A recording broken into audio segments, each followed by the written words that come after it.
ಓಂ ಬ್ರಹ್ಮದೇವಾಯ ನಮಃ. ಪೂಜ್ಯಾಯ ರಾಘವೇಂದ್ರಾಯ ಸತ್ಯಧರ್ಮರತಾಯ ಭೈತಾಂ ಕಲ್ಪವೃಕ್ಷಾಂ ಕಾಮಧೇನು ಶ್ರೀಮನ್ನಾರಾಯಣ ಮಹಾಲಕ್ಷ್ಮೀ ನಮಸ್ತೆ. ಅರಿವು ಕ್ಷಣದ ಗುರುಗೂ ಕ್ಷಣದ ವಾಗ್ದೇವಿ ಸರಸ್ವತಿ ಕೂಡ ಕ್ಷಣದ. ನಂಬರ್ ಅಂದ್ರೆ ನಾನು ಅಂದ್ರೆ ನಂಬರ್ಸ್ ಹೇಳ್ತೀನಂತ ಆಗುತ್ತೆ ಅಂತ ಹೇಳ್ತೀನಿ. ಅಭಿಮಾನಿ ದೇವರೇ ಗೊತ್ತು. ಮೊದಲಿಗೆ ಸೆಪ್ಟೆಂಬರ್ ಮಂತ್ನಲ್ಲಿ ತುಂಬ ರಾಜಯೋಗ ಡೇಟ್ಗಳು 1-10-19 ತುಂಬ ರಾಜಯೋಗ ಡೇಟು, 2-11-20-29 ತುಂಬ ಕೆಟ್ಟ ಡೇಟ್ಗಳು, 3-12-21-30 ತುಂಬ ರಾಜಯೋಗ ನಂಬರ್ಸು, 5-14-23 ತುಂಬ ರಾಜಯೋಗ ನಂಬರ್ಸು, 4-13-22-31 ಅದು ಕೂಡ ಓಕೆ, 6-15-24 ಸಿಕ್ಕಾಪಟ್ಟ ರಾಜಯೋಗ ಡೇಟು. ಸೆಪ್ಟೆಂಬರ್ ತಿಂಗಳಲ್ಲಿ 7-16-25 ತುಂಬ ವೆರಿ ಡೇಂಜರ್, 8-17-26 ತುಂಬ ರಾಜಯೋಗದ ನಂಬರ್ಸ್ ಆಗುತ್ತದೆ, ಪರವಾಗಿಲ್ಲ. 9-18-27 ಕೂಡ 50-50 ಇರ್ತದೆ. ಮೊದಲಿಗೆ ಸೆಪ್ಟೆಂಬರ್ ತಿಂಗಳಲ್ಲಿ ನೋಡಿದಾಗ ಏನಾಗುತ್ತೆ ಅಂದರೆ, ಮೊದಲಿಗೆ ಸೆಪ್ಟೆಂಬರ್ ತಿಂಗಳಲ್ಲಿ ಶನಿ ಗ್ರಹ ಬಂದು ಮೀನ ರಾಶಿಲಿರ್ತಾನೆ, ಗುರುಗ್ರಹ ಬಂದು ಭಾಳ ವಿಶೇಷವಾಗಿ ಗುರು ಕೂಡ ನಿಮಗೆ ಮಿಥುನ ರಾಶಿಲಿರ್ತಾನೆ. ಆದರೆ ಶುಕ್ರ ಗ್ರಹ ಭಾಳ ವಿಶೇಷವಾದಂಥ ಒಂದು ಶುಕ್ರ ಗ್ರಹ ಏನು ಮಾಡ್ತಾನಪ್ಪ ಅಂದರೆ ಕಟಕ ರಾಶಿ ಮತ್ತು ಸಿಂಹ ರಾಶಿಲಿ ಸಂಚಾರವನ್ನು ಮಾಡ್ತಾನೆ. ಕೇತು ಸಿಂಹ ರಾಶಿಲಿ ಇರ್ತಾನೆ. ಅದೇ ರೀತಿ ಸೂರ್ಯ ಗ್ರಹ ಭಾಳ ವಿಶೇಷವಾಗಿ ಸೂರ್ಯ ಮತ್ತು ಬುಧ ಗ್ರಹ ಸಿಂಹ ಮತ್ತು ಕನ್ಯಾ ರಾಶಿಲಿ ಸಂಚಾರವನ್ನು ಮಾಡ್ತಾರೆ. ಕುಜಗ್ರಹ ಭಾಳ ವಿಶೇಷವಾಗಿ ಸೆಪ್ಟೆಂಬರ್ ತಿಂಗಳಲ್ಲಿ ಕನ್ಯಾ ರಾಶಿ ಮತ್ತು ತುಲಾ ರಾಶಿ ಸಂಚಾರ ಮಾಡ್ತಾನೆ. ಚಂದ್ರ ಬುಡಿ ಎಲ್ಲ ಮನೆ ಸುತ್ತಾ ಇದ್ದಾನೆ. ಸೆಪ್ಟೆಂಬರ್ ಮಂತ್ನಲ್ಲಿ ರಾಹು ಕುಂಭರಾಶಿಲಿ ಇರ್ತಾನೆ. ಇವಾಗ ಸೆಪ್ಟೆಂಬರ್ ಮಂತ್ನಲ್ಲಿ ಮೇಷರಾಶಿ ಬಗ್ಗೆ ಭಾಳ ವಿಶೇಷವಾದಂಥ ಒಂದು ಫಲವನ್ನು ಮಾತಾಡೋಕ್ಕಿಂತ ಮುಂಚೆ, ಮೇಷರಾಶಿಗೆ ವೃಷಭ ರಾಶಿ, ಮಿಥುನ ರಾಶಿ, ಕಟಕ ರಾಶಿ, ಸಿಂಹ ರಾಶಿ, ಕನ್ಯಾ ರಾಶಿ, ತುಲಾ ರಾಶಿ, ವೃಶ್ಚಿಕ ರಾಶಿ, ಧನುಸು ರಾಶಿಗೆ, ಮಕರ, ಕುಂಭ, ಮೀನ ರಾಶಿಗೆ ಹೇಳಬೇಕಾಗದಂಥ ವಿಷಯವನ್ನು ನಾನು ಹೇಳ್ತಾ ಹೋಗ್ತೀನಿ. ಇದು 100% ಇದಕ್ಕೆ ಪರಿಹಾರಗಳನ್ನು ಹೇಗೆ ಮಾಡ್ಕೋಬೇಕು ಅಂತ ಹೇಳ್ತೀನಿ. ಮೊದಲಿಗೆ ಈ ವಾರದಲ್ಲಿ ಸಂಪತ್ತಾರೆ ಸಾಕಷ್ಟು ಪ್ರೆಡಿಕ್ಷನ್ ಮಾಡ್ಕೊಡ್ತಾ ಹೋಗ್ತೀನಿ. 100% ಆ ಸಂಪತ್ತಾರೆ ಫಲಗಳನ್ನ ಅತಿ ಹೆಚ್ಚು ನೀವು ಫಾಲೋ ಮಾಡಿದಾಗ ನಿಮ್ಗೆ ಸಿಕ್ಕಾಪಟ್ಟ ರಾಜಯೋಗನ ಕಾಣ್ತೀರ. ತುಂಬ ಜ್ಯೋತಿಷ್ಯದಲ್ಲಿ ನೀವು ಹೆಂಗೆ ಫಾಲೋ ಮಾಡಬೇಕು, ಹೇಗೆ ಸಕ್ಸಸ್ ನೋಡಬೇಕು, ಹೇಗೆ ಇಂಪ್ರೂವ್ಮೆಂಟ್ ಆಗಬೇಕು, ಇದನ್ನೆಲ್ಲವೂ ಕೂಡ ನಾನು ತಿಳಿಸ್ಕೊಡ್ತೀನಿ. ಆ ತಿಳಿಸ್ಕೊಡೋದನ್ನು ನೀವು ಸಖತ್ತಾಗಿ ಫಾಲೋ ಮಾಡಿ. ದಯವಿಟ್ಟು ಸೆಪ್ಟೆಂಬರ್ ತಿಂಗಳಲ್ಲಿ 2-11-20-29 very very very very danger number ಆಗುತ್ತೆ. ತುಂಬ ಕೇರ್ಫುಲ್ ಆಗಿರಿ. 7-16-25 ತುಂಬ ಕೆಟ್ಟ ನಂಬರ್ಸು, ಅದನ್ನು ಕೂಡ ನೀವು ತುಂಬ ಕೇರ್ಫುಲ್ಲಾಗಿ ಹ್ಯಾಂಡಲ್ ಮಾಡ್ಕೋಬೇಕಾಗತ್ತೆ.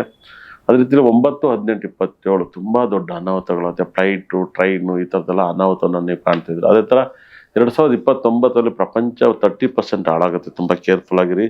ತುಂಬ ಪ್ರಪಂಚದಲ್ಲಿ ಆಗಬಾರ್ದಾಗುತ್ತೆ. ನಾನು ಅಲ್ಲೇ ಹೇಳ್ತಾ ಇದ್ದೆ, ಕಾಯಿಲೆ ಕಾರೋನ ಎಲ್ಲವೂ ಬಂದು ಅಡಚಣೆಗಳನ್ನ ಮಾಡ್ತಾ ಇದೆ. ಸಾಕಷ್ಟು ಪ್ರಾಬ್ಲಮಿಂದ ನೀವು ಆಚೆ ಬರ್ಬೇಕಂದ್ರೆ ನಮ್ಮ ರಾಶಿ ಫಲಗಳನ್ನ ಸಾಕಷ್ಟು ನೋಡ್ತಾ ಹೋಗಿ. ಈ ರಾಶಿ ಫಲದಿಂದ ನಿಮಗೆ ಸಿಕ್ಕಾಪಟ್ಟೆ ಎನರ್ಜಿ ತರುವಂಥ ದಿನಗಳನ್ನ ನಾನು ಹೇಳ್ತಾ ಹೋಗ್ತೀನಿ. ದಿನದಲ್ಲಿ ಅದ್ಭುತವಾದ ದಿನವನ್ನು ನಾನು ಹೇಳ್ತಾ ಹೋಗ್ತೀನಿ. ಮಿಸ್ ಇಲ್ದಲೇ ನೀವು ಕಾರ್ಯಕ್ರಮ ನೋಡಿದಾಗ ನಿಮಗೆ ಎಲ್ಲ ಫಲನೂ ಸಿಗುತ್ತೆ. ಧನ್ಯವಾದಗಳು. ಒಳ್ಳೆಯದಾಗ. ಕನ್ನಿ ರಾಶಿ ಹೆಂಗಿರುತ್ತಪ್ಪ ಟೈಮ್ ಅಂದರೆ ಭಾಳ ಇಂಪಾರ್ಟೆಂಟು. ಕನ್ನಿ ರಾಶಿಯವರಿಗೆ ಸೂರ್ಯ ಮತ್ತು ಬುಧ ಗ್ರಹ ಇರ್ತದೆ. ಇದು ತುಂಬ ಒಳ್ಳೆ ಶುಭ ಫಲನೇ ಕೊಡುತ್ತೆ. ಆದರೆ 12ನೇನಾಗಿ ರಾಶಿಗೆ ಬರ್ತಾನೆ ಸೂರ್ಯ. ಸ್ವಲ್ಪ ಹಾರ್ಟಿಗೆ ಸಂಬಂಧಪಟ್ಟಂಥ ತೊಂದರೆಗಳಾಗೋದು ಭಾಳ ವಿಶೇಷವಾಗಿ.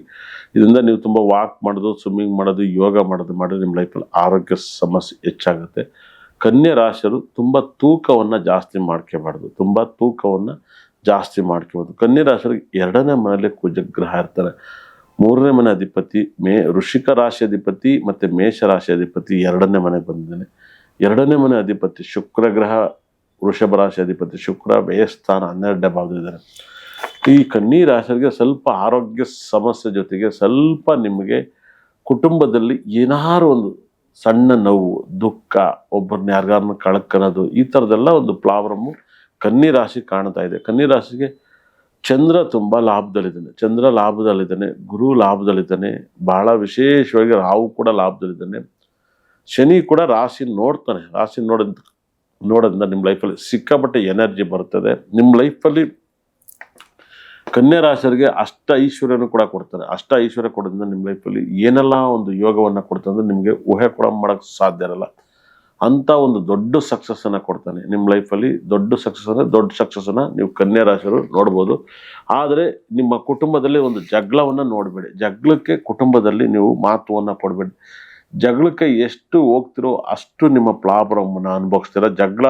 ನಿಮ್ಮ ಕುಟುಂಬದ ಜಗಳ, ಕುಟುಂಬದವ್ರಿಗೆ ಹೆಲ್ಪ್ ಮಾಡೋದು, ಕುಟುಂಬದವ್ರ ಮನೆ ವಿಶೇಷವಾಗಿ ಮಾತು ಕೊಡೋದು, ಇದು ಎಷ್ಟು ಕಮ್ಮಿ ಮಾಡ್ತಿರೋ ಅಷ್ಟು ನಿಮಗೆ ಒಳ್ಳೆಯದಾಗುತ್ತೆ. ನಿಮ್ಮ ಮಾತಿನಲ್ಲಿ ನಿಗಾ ಇರಲಿ. ಯಾಕಂದರೆ 2ನೇ ಭಾವಾಧಿಪತಿ ಶುಕ್ರ ಗ್ರಹ ವ್ಯಯಸ್ಥಾನಕ್ಕೆ ಹೋದಾಗ ಕುಟುಂಬದವ್ರಿಗೆ ಏನೋ ಕಷ್ಟ ಆಗುತ್ತೆ, ನೀವು ಹೋಗಿ ನಿಂತ್ಕೊಳ್ತೀರ, ಆದರೆ ನಾಳೆ ನಿಮಗೆ ಕಷ್ಟ ಬರುತ್ತೆ. ಆದ್ದರಿಂದ ನೀವು ಕುಟುಂಬದವ್ರ ಜೊತೆ ಸೇರಬೇಡಿ. ಭಾಳ ವಿಶೇಷವಾಗಿ ಅಂದರೆ ಸಮುದ್ರಕ್ಕೆ ಸ್ನಾನ ಮಾಡ್ಕೊಂಡು ಸ್ನಾನ ಮಾಡೋಕ್ಕೆ ಎಷ್ಟು ನೀರಿದೆ ಅಷ್ಟು ಇರ್ಬೇಕು. ಆದರೆ ಸಮುದ್ರಕ್ಕೆ ಮಧ್ಯಕ್ಕೆ ನೆಗೆದು ನಾನು ಆಚೆ ಬರ್ತೀನಿ ಅನ್ನೋಕ್ಕೆ ಹೋಗಬೇಡಿ. ಸಂಬಂಧದ ವಿಷಾದವನ್ನು ನೀವು ಅತಿ ಹೆಚ್ಚು ನೀವು ಮಾಡೋಕ್ಕೆ ಹೋದರೆ ತುಂಬ ಪ್ರಾಬ್ಲಮ್ನ ಅನುಭವಿಸ್ತೀರ. ನೀವು ಕನ್ಯಾ ರಾಶಿಯವರಿಗೆ ಬಟ್ಟೆ ಅಂತ ಬಂದಾಗ ಆರೆಂಜ್ ಕಲರು ಮತ್ತು ಹಸಿರು ಕಲರ್ ಬಟ್ಟೆಯನ್ನು ಅತಿ ಹೆಚ್ಚು ಯೂಸ್ ಮಾಡಿ, ಮತ್ತು ಯೆಲ್ಲೋ ಕಲರ್ ಯೂಸ್ ಮಾಡಿ. ನೀವು ಬ್ಲೂ ಕಲರ್ನ ಬಟ್ಟೆಯನ್ನು ಅತಿ ಹೆಚ್ಚು ಕಮ್ಮಿ ಹಾಕಲೇಬೇಡಿ, ಬ್ಲೂ ಹಾಕಬೇಡಿ, ಬ್ಲ್ಯಾಕನ್ನು ಹಾಕಿ ಭಾಳ ವಿಶೇಷವಾದ ಫಲವನ್ನು ಸಿಗುತ್ತೆ. ಮತ್ತು ಕನ್ಯಾ ರಾಶಿಲಿ ಈ ಒಂದು ಬಹಳ ಮಿರಾಕಲ್ ಏನಪ್ಪ ಅಂದರೆ, ನಿಮ್ಮ ಲೈಫಲ್ಲಿ ಈ ಒಂದು ತಿಂಗಳಲ್ಲಿ ತುಂಬ ಯಾರು ಕೂಡ ಗೌರ್ಮೆಂಟ್ ಅಧಿಕಾರಿಗಳು ಕೆಲಸವನ್ನು ಕಳ್ಕೊಂಡು ಸಸ್ಪೆಂಡ್ ಆಗೋದು, ಮತ್ತು ರಾಜಕಾರಣಿಗಳು ಕೆಲಸವನ್ನು ಕಳ್ಕೊಂಡು ಅಧಿಕಾರ ಆಗೋದು, ಮತ್ತು ಕಾನೂನು ರೀತಿಯಲ್ಲಿ ಸೆಪ್ಟೆಂಬರ್ ತಿಂಗಳಲ್ಲಿ ಯಾರಿಗಾರು ದೊಡ್ಡ ದೊಡ್ಡ ಜನಕ್ಕೆ ಬೇಲ್ ಸಿಗೋದು, ಮತ್ತು ಜಾಮೀನು ಬೇಲ್ ಸಿಗೋದು, ಇದೆಲ್ಲವೂ ಕೂಡ ಒಂದು ಸೆಪ್ಟೆಂಬರ್ ತಿಂಗಳಲ್ಲಿ ಇದೆಲ್ಲವೂ ಕೂಡ ನಡೀತಿದೆ. ಇದು ಹೆವಿ ಸಕ್ಸಸ್ಸನ್ನು ಕೊಡುತ್ತೆ. ನಿಮ್ಮ ಲೈಫಲ್ಲಿ ಊಹೆ ಕೂಡ ಮಾಡೋಕ್ಕೆ ಸಾಧ್ಯ ಇಲ್ಲ. ನಿಮ್ಮ ಲೈಫಲ್ಲೇ ದೊಡ್ಡ ಸಕ್ಸಸ್ಸನ್ನು ಕೊಡುತ್ತೆ ಮತ್ತು ದೊಡ್ಡ ಫೇಲ್ಯೂರ್ ಕೊಡುತ್ತೆ. ಯಾಕಂದರೆ ಕನ್ಯಾ ರಾಶಿಲಿ ಇದ್ದಾಗ ಶನಿ ಗ್ರಹನು ಮತ್ತು ಸೂರ್ಯ ಗ್ರಹನು ಇಬ್ಬರು ಒಬ್ಬರನ್ನೊಬ್ಬರನ್ನ ನೋಡ್ತಾನೆ.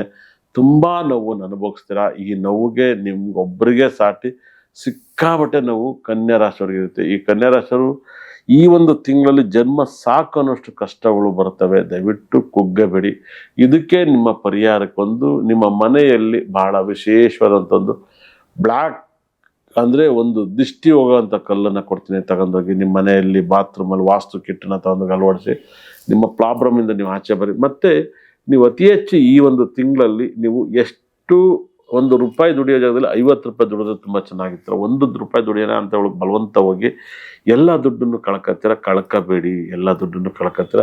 ತುಂಬ ಲಾಸು, ಜಗಳ, ಕೋರ್ಟು ಕೇಸು, ಕುಟುಂಬದಲ್ಲಿ ಜಗಳ, ಫ್ಯಾಮಿಲಿಯಲ್ಲಿ ಜಗಳ, ಡೈವರ್ಸು, ಇದೆಲ್ಲ ಅತಿ ಹೆಚ್ಚು ಕನ್ಯಾ ರಾಶಿ ನಡೀತಿದೆ. ಕನ್ಯಾ ರಾಶಿಯವ್ರಿಗೆ ನೀವು ಎಷ್ಟು ಮೌನವಾಗಿರ್ತೀರೋ ಅಷ್ಟು ನಿಮ್ಮ ಲೈಫಲ್ಲಿ ಒಳ್ಳೆಯದಾಗುತ್ತೆ. ನಿಮಗಿದೊಂದಕ್ಕೆ ಪರಿಹಾರ ಭಾಳ ವಿಶೇಷವಾಗಿ ನೀವು ಭಗವಂತನಲ್ಲಿ ಪ್ರಾರ್ಥನೆಗೆ ಹೋಗ್ಬೇಕು. ಒಂದು ಗೊತ್ತಿಲ್ಲದಲ್ಲ ಒಂದು ಅರ್ಧ ಗಂಟೆ ಹಿಂಗೆ ಕೈ ಮುಕ್ಕೊಂಡು ನೀವು ಪ್ರಾರ್ಥನೆ ಮಾಡಿ, ನಿಮ್ಮ ಲೈಫಲ್ಲಿ ಸಕಲ ಸಂಪತ್ತು ಐಶ್ವರ್ಯನ ಕೊಡ್ತಾನೆ. ಯಾಕಂದರೆ ಹಿಂಗೆ ಪ್ರಾರ್ಥನೆ ಮಾಡ್ತಾ ಕೂತ್ಕೊಳ್ಳಿ, ಜ್ಞಾನವನ್ನು ಮಾಡಿ ಅದರಿಂದ ಆಚೆ ಬರ್ತೀರ. ಕನ್ಯಾ ರಾಶಿಯವರು ಈ ತಿಂಗಳು ಹುಷಾರಾಗಿರಿ. ಶನಿ ಮತ್ತು ಸೂರ್ಯ ನೋಡ್ತಾನೆ. ತುಂಬ ಹುಷಾರಾಗಿರಿ. ಒಳ್ಳೆಯದಾಗುತ್ತೆ.